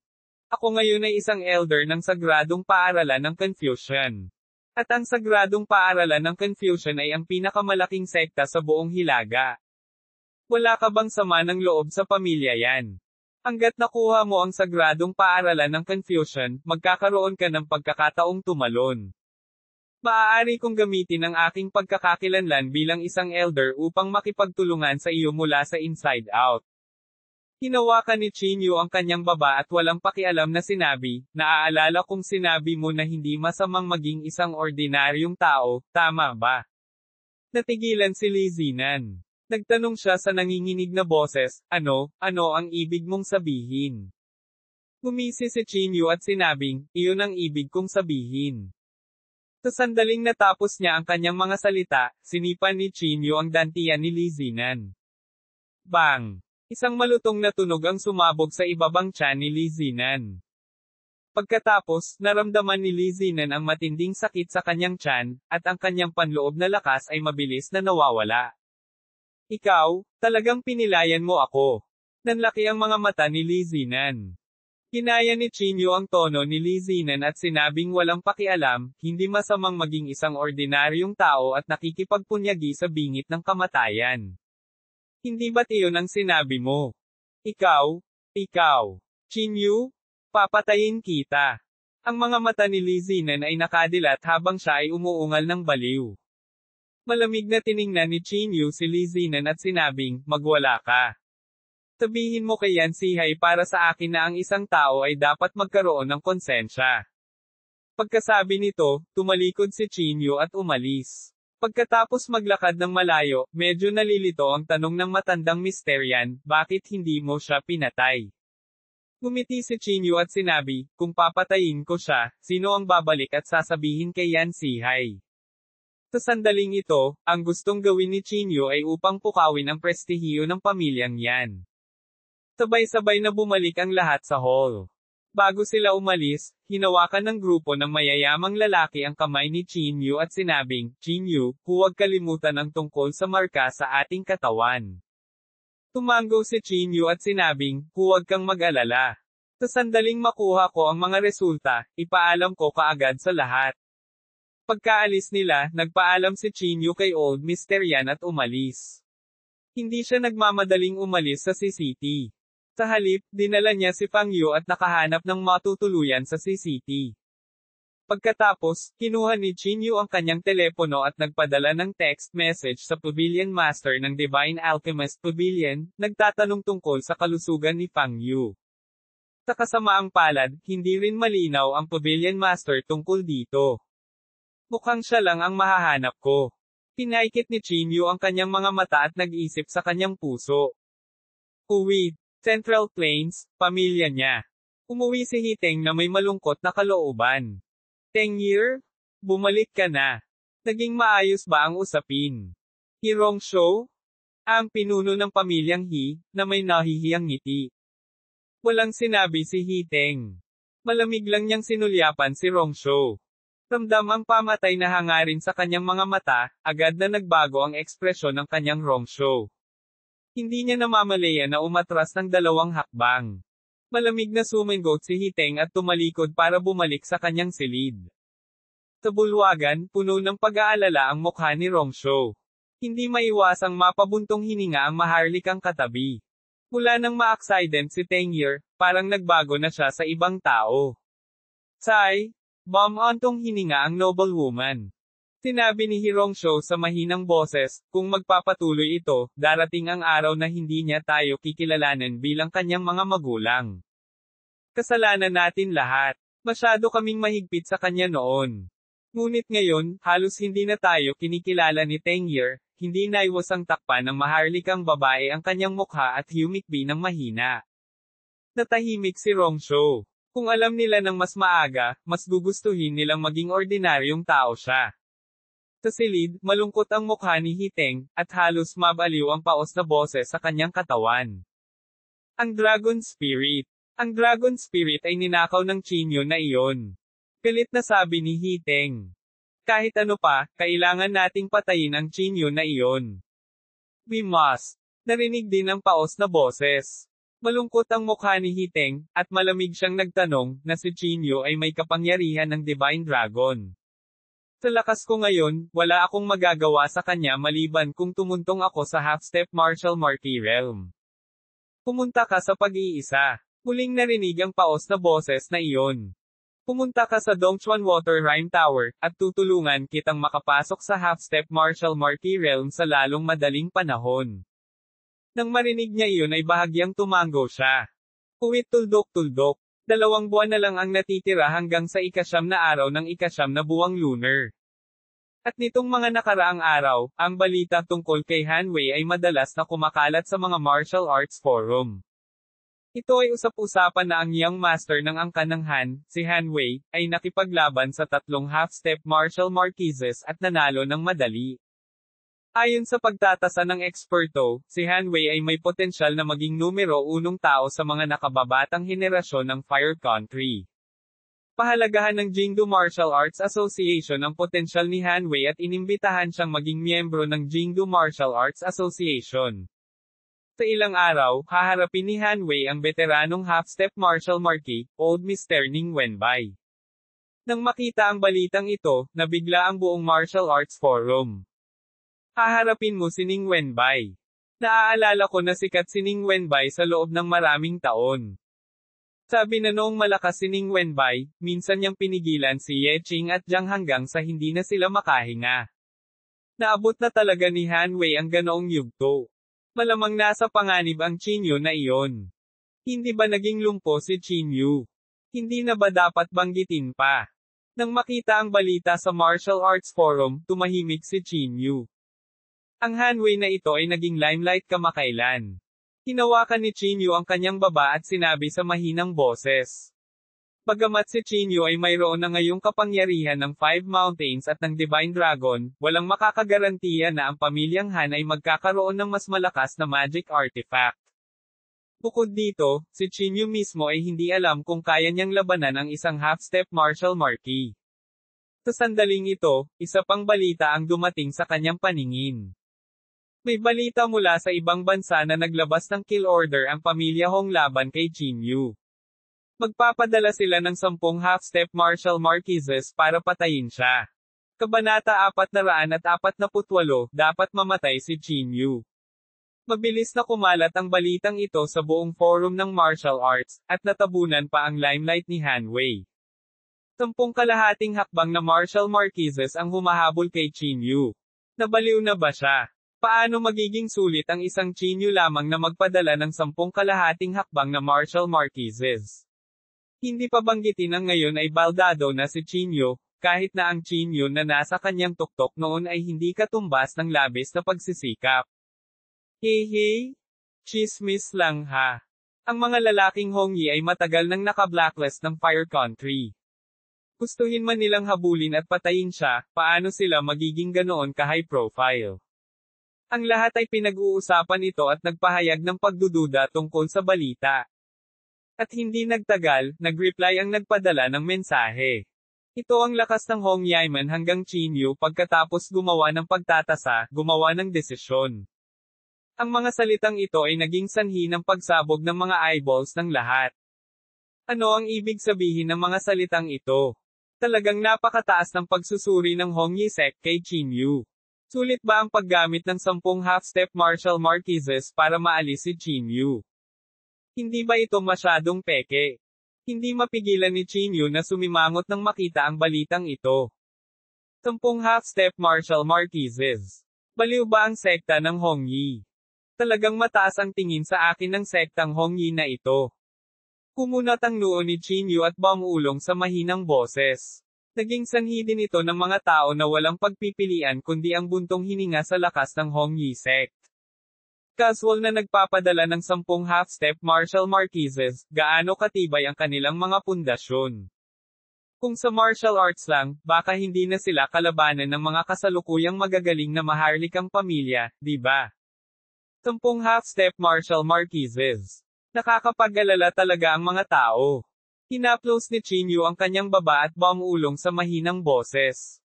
Kahit na mayroon siyang kapangyarihan ng 5 bundok at kapangyarihan ng Divine Dragon, hindi inisip ni Chinyu na makakaharap niya ang 10 half-step martial marquises. Kung kaya niya o hindi matalo ang isa ay ibang usapin. Mukhang kailangan kong pumunta sa Dongchuan sa lalong madaling panahon, naisip ni Chinyu sa kanyang sarili. Ang talento ni Meng Wuxiong ay katamtaman, ngunit nagawa niyang tumapak sa rurok ng Martial Grandmaster Realm at kahit na lumikha ng ilan. Ito ay sapat na upang patunayan na si Dongchuan ay nagtatago ng isang lihim. Pupunta ako sa Dongchuan bukas at tatanungin din si Pang Yu kung ano ang nangyayari, naisip ni Chinyu sa kanyang sarili. Wait, mabilis na kumalat ang balita tungkol sa pagpapalabas ng kill order ni Hong Yaiman. Karaniwan, ang ganitong uri ng bagay ay hahawakan ng Martial Arts Association. Ang mga utos ng Jingdu Martial Arts Association ay isasagawa ng iba pang mga asosasyon. Bilang may-ari ng Martial Arts Forum, natural na alam ng Jingdu Martial Arts Association ang balita sa unang sandali.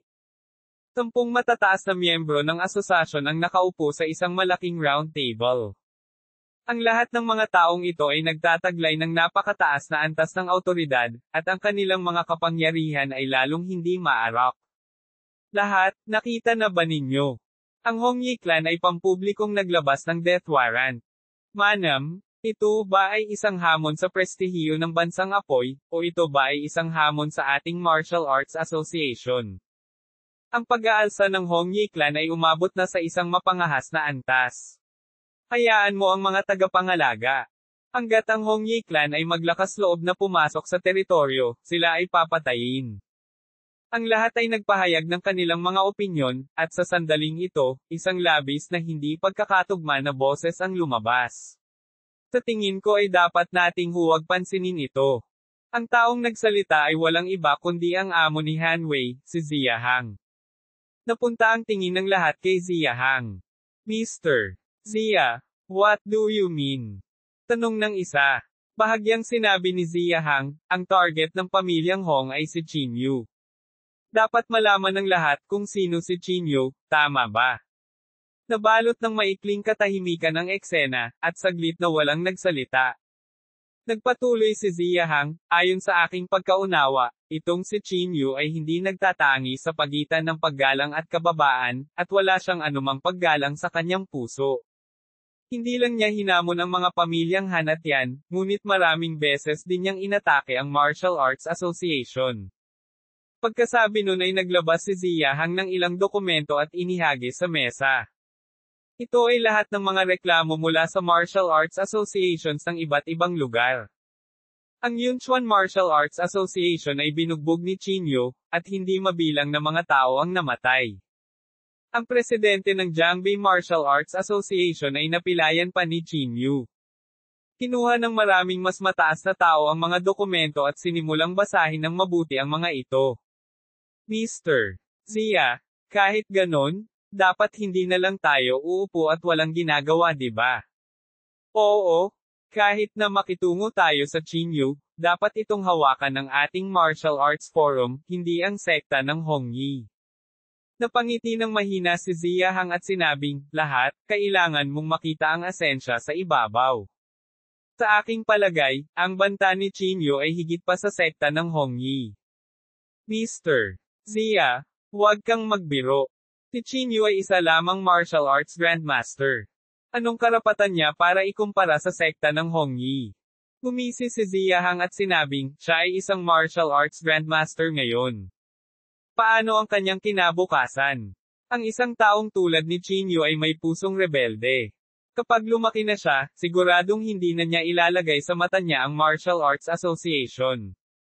Sa hinaharap, pukawin pa niya ang buong mundo ng martial arts para sa tinatawag na pagiging patas at katarungan. Mr. Zia, hindi ka ba nag-e-exaggerate? May sumimangot. Bahagyang ngumuso si Zia Hang at sinabing, mukhang nakalimutan na ng lahat ang taong iyon noon. Sa pagbanggit ng taong iyon, sabay-sabay na nagbago ang ekspresyon ng lahat, na para bang siya ay isang pag-iral na hindi mabanggit. Noong nagpakita siya noong oras na iyon, napagkamalan din namin na hindi siya makakagawa ng pangalan para sa kanyang sarili. Anong nangyari pagkatapos nun? Muntik na niyang sirain ang ating martial arts forum. Natahimik ang lahat, na para bang kinukumbinsi sila ni Zia Hang. Mahinaong sinabi ni Zia Hang, ang Qin na ito ay dapat mamatay. Kung mas maaga siyang mamatay, mas mabuti.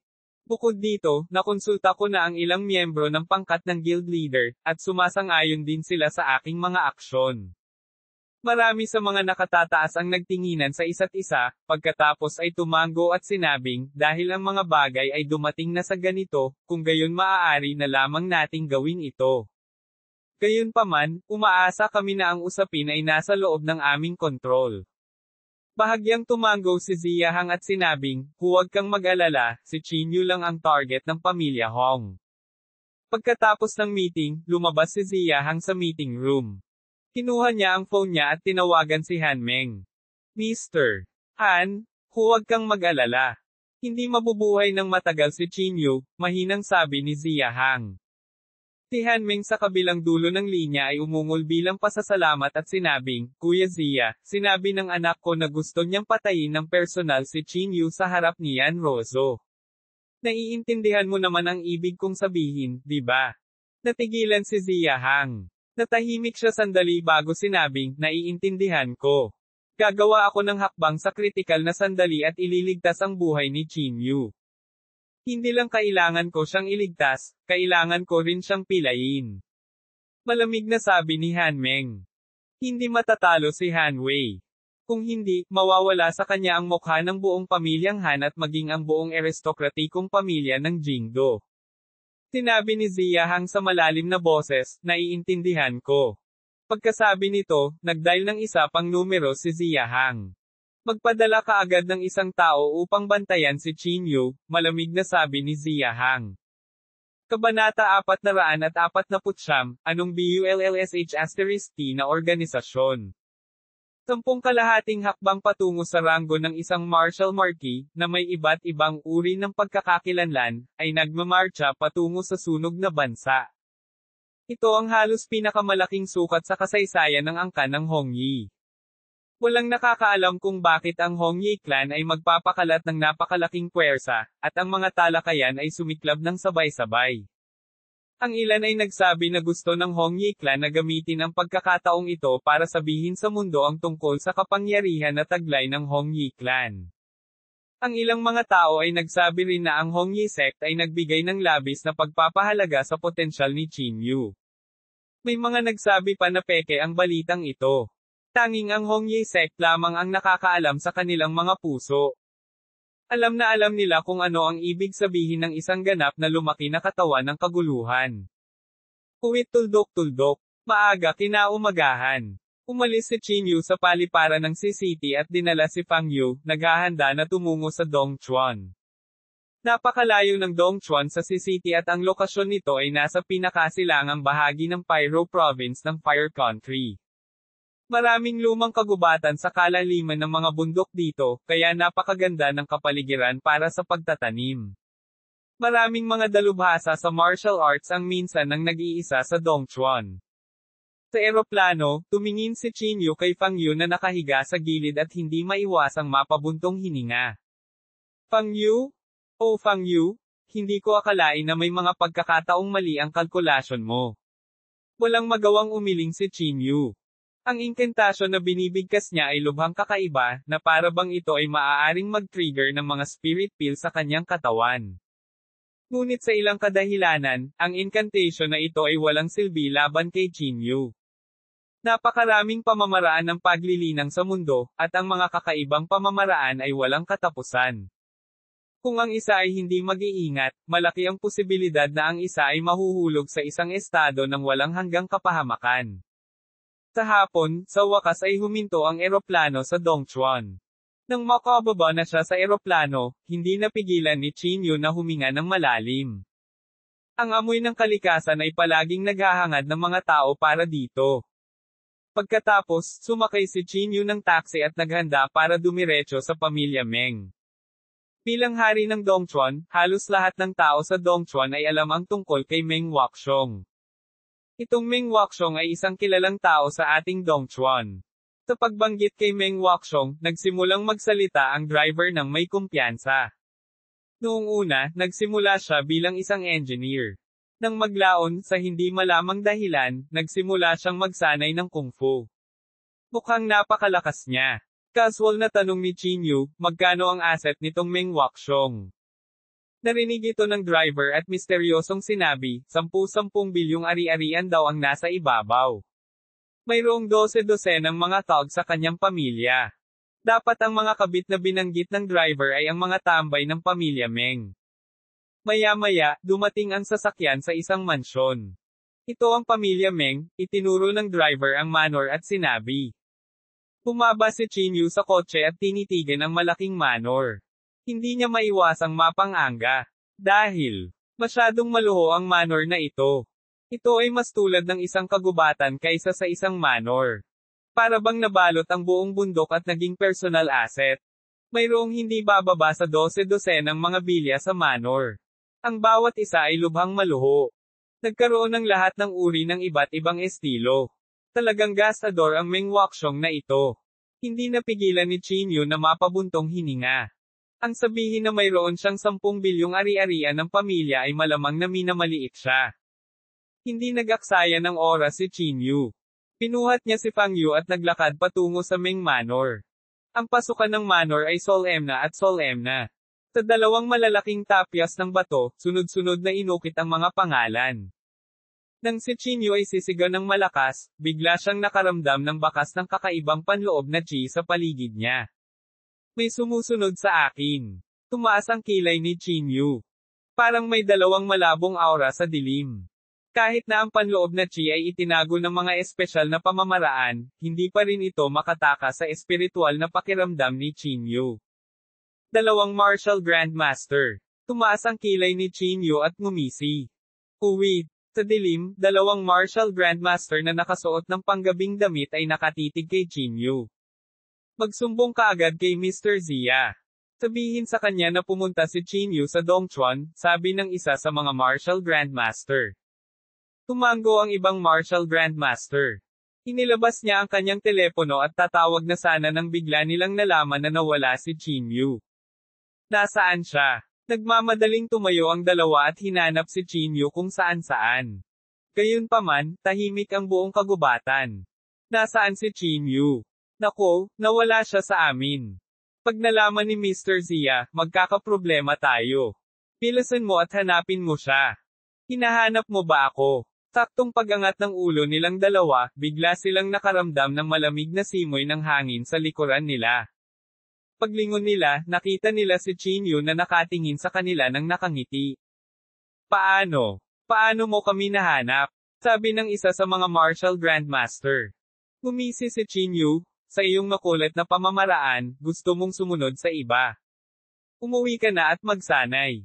Napahiya ang dalawa, at natural na hindi maganda ang kanilang mga mukha. Sabihin mo sa akin, sino ang nagsabing pumunta ka? Walang pakialam na tanong ni Qin Yu. Hindi naman nakaiwas ang dalawa. Sa halip, sinabi nila ng may pagmamalaki, kami ay mula sa Jingdo Martial Arts Association.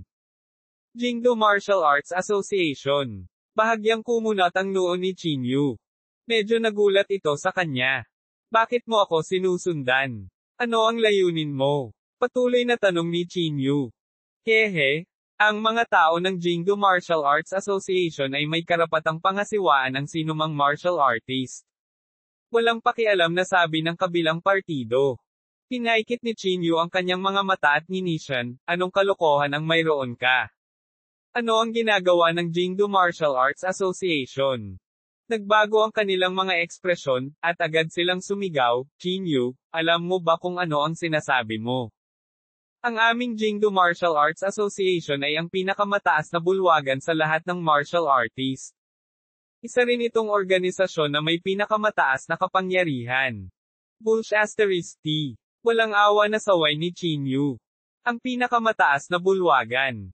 Huwag mong isipin na hindi ko alam kung anong klaseng negosyo ang ginagawa nyo. Tungkol naman sa Martial Arts Association, hindi man nila kinasusuklaman, halos pareho lang. Lahat ng martial arts associations na nakita ni Chinyu ay lahat ay gumagawa ng malilim na negosyo. Lalo na sa huling pagkakataon na kontrolado ng Jingdo Martial Arts Association ang Martial Arts Forum at pinahirin si Chinyu. Paano matatawag na pinakamataas na bulwagan ang gayong organisasyon? Isa ka lang non-government organization. Anong opisyal na label ang inilalagay mo sa iyong mukha araw-araw? Gumisi si Chinyu. Kung lahat ay bibigyan ka ng mukha, magkakaroon ka ng mukha. Kung hindi ka nila bibigyan ng mukha, sino ka sa tingin mo? Natahimik silang dalawa sa sinabi ni Chinyu, at namula ang kanilang mga mukha. Tell me, bakit mo ako sinusundan? Kung hindi ninyo maipaliwanag ngayon, papatayin ko kayong mga tagahanga, itong dalawang mapagmataas na bagay, malamig na sabi ni Chinyu. Nagbago ang mukha nilang dalawa, at napasigaw sila, you dare. Walang nang ahas na hawakan ng mga tao mula sa ating Martial Arts Association. Ganun ba? Gumisi si Chinyu at agad siyang sinampal. Ang sampal na ito ay direktang nagpadugo sa sulok ng bibig ng Martial Grandmaster, at ang kanyang mukha ay namamaga. Ikaw, ang lakas ng loob mong saktan ako. Hindi lang ako naglakas loob na suntukin ka, kundi nangangahas din akong patayin ka, malamig na sabi ni Chinyu. Takot na takot silang dalawa, at naglakas loob sila at sinabing, hiniling kami ni Vice President Zia na pumunta. Hindi namin alam ang tiyak na dahilan. Vice President Zia. Zia Hang. Tumaas ang kilay ni Chinyu. Hindi masama. Sagot nila. Kumunat ang noo ni Chinyu. Hindi ba't master ni Zia Hang Hanwei? Bakit siya magpapadala ng isang tao na sumunod sa kanya? Can we leave now?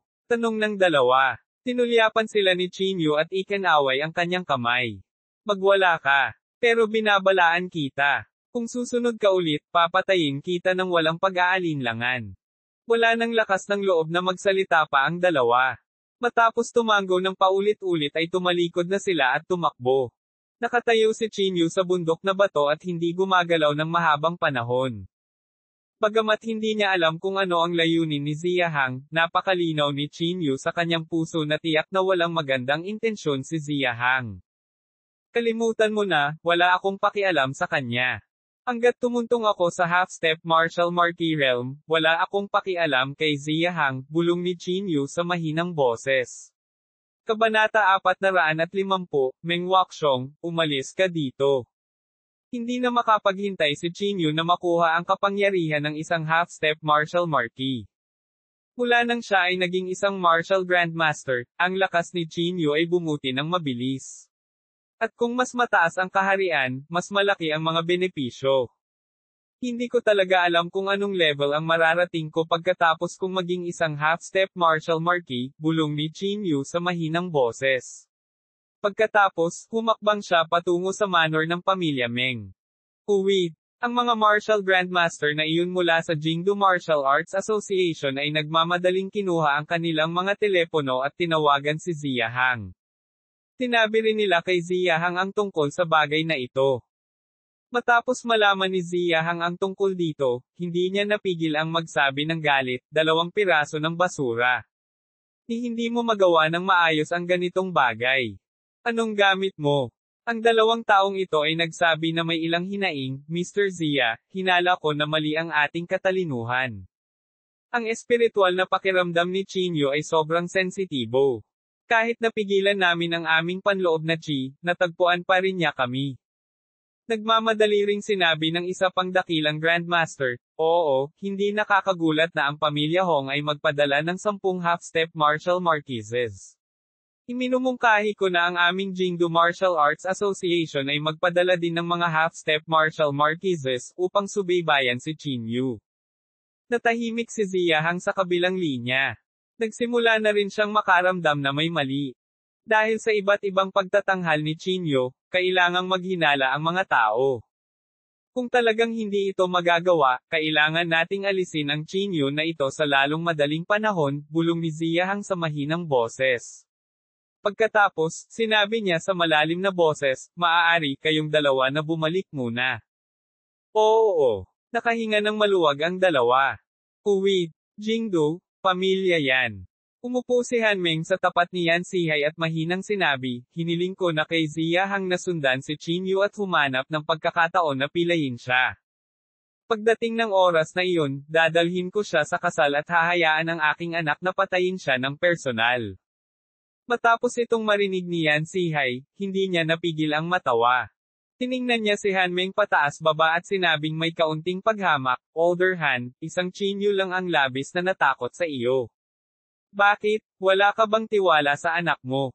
Natigilan si Hanmeng at sa kabamantong hininga, ang Chinyu na ito ay talagang hindi simple.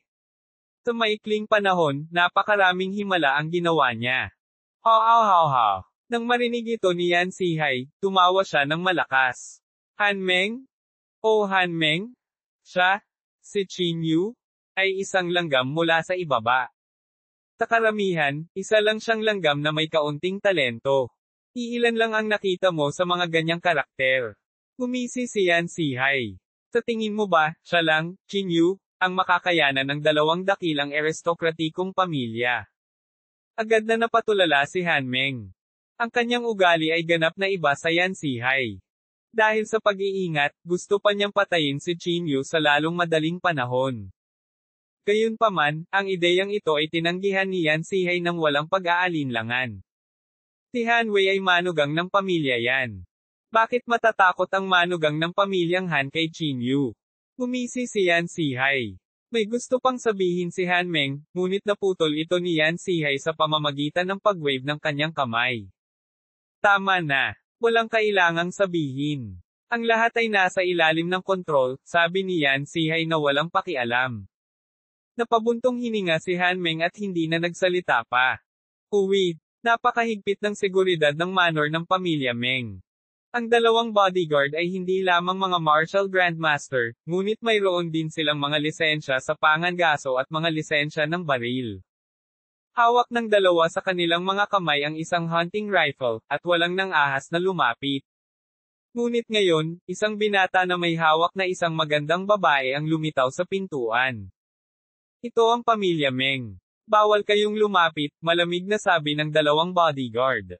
Hindi sila pinansin ni Chinyu.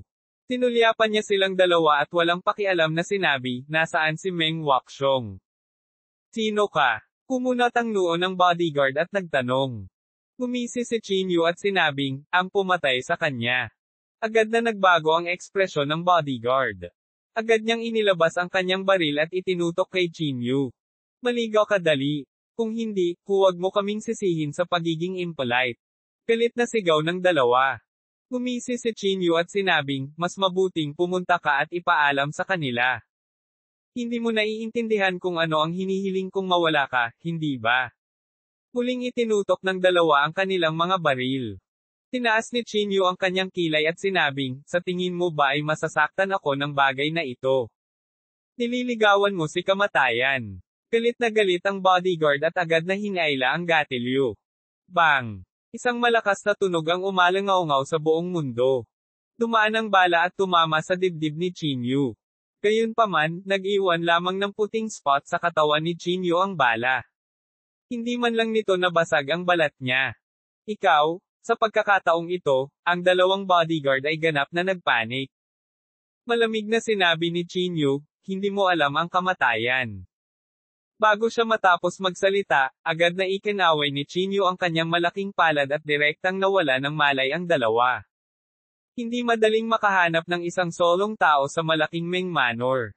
Kahit na ang espiritual na pakiramdam ni Chinyu ay napakalakas, mahirap pa rin para sa kanya na takpan ang buong manor. Ito ay dahil ang manor na ito ay talagang napakalaki. Nakatayo sa open space ng manor, huminga ng malalim si Qin Yu at saka umungol, Meng Wuxiong. Umalis ka dito. Ang isang sigaw na naglalaman ng espiritual na kapangyarihan ay agad na kumalat sa buong manor. Ang malaking asyenda ay umalangaw-ngaw sa mahabang panahon, tulad ng isang muffled na kulog na sumasabog sa kalangitan. Water Melody Tower. Mahigit 10 tao ang naghihintay sa pintuan. Sa itaas na palapag ng Water Melody Tower, may isang binata na naka-cross-legged. Ang kanyang katawan ay nasusunog na may puting ambon na parang panloob na chi, na nagmumukha sa kanya na isang immortal. Si Meng Wuxiong ay nakatayo sa tabi niya, tahimik na naninigarilyo. Biglang may sumigaw galing sa labas. Ang sigaw na ito ay agad na nagpagising sa kanya. Bahagyang kumunat ang noo ni Meng Wuxiong. Ang boses na ito, ay si Qin Yu. Malamig na sabi ni Meng Wuxiong. Bahagyang ibinuka ni Hiteng ang kanyang mga mata at walang pakialam na sinabi, Qin Yu, natagpuan niya talaga ang lugar na ito. Malamig na ngumuso si Meng Wuxiong, talagang mayabang ang batang ito sa sukdulan. Talaga bang iniisip niya na wala tayong magagawa sa kanya? Pagkatapos, tumingin si Meng Wuxiong kay Teng at sinabing, Mr. Siya, magkapit kamay tayo at sabay nating patayin ang lokong ito. Bahagyang umiling si Hiteng at walang pakialam na sinabi, hindi ngayon ang oras para kumilos. Bigyan mo pa ako ng 3 araw, at makakatuntong ako sa half-step martial marquee realm. Pagdating ng oras na iyon, papatayin ko siya tulad ng paghiwa ng melon at gulay. Isang flash ng lamig ang sumilay sa mga mata ni Hiteng. Kumunat ang noo ni Meng Wuxiong at sinabing, kung gayon, ano ang dapat nating gawin? Hahanapin tayo ng batang ito dito sooner or later. Huminga ng malalim si Hiteng at walang pakialam na sinabi, pumunta ka at pigilan mo siya. Tandaan, kahit anong paraan ang gamitin, hindi natin siya papayagang pumunta sa Water Rhyme Tower. Kung kinakailangan, magagamit natin ang naiwan kong artifact ng proteksyon sa bundok. Bagamat medyo ayaw ni Meng Wuxiong, tumango pa rin siya at sumang-ayon. Ang iilan sa inyo, sumunod kayo sa akin. Itinuro ni Meng Wuxiong ang mga pinakamataas na Grandmaster sa Water Rhyme Tower at sinabi. Agad na sumunod ang 8 peak Grandmaster sa likod ni Meng Wuxiong at lumabas ng Water Rhyme Tower.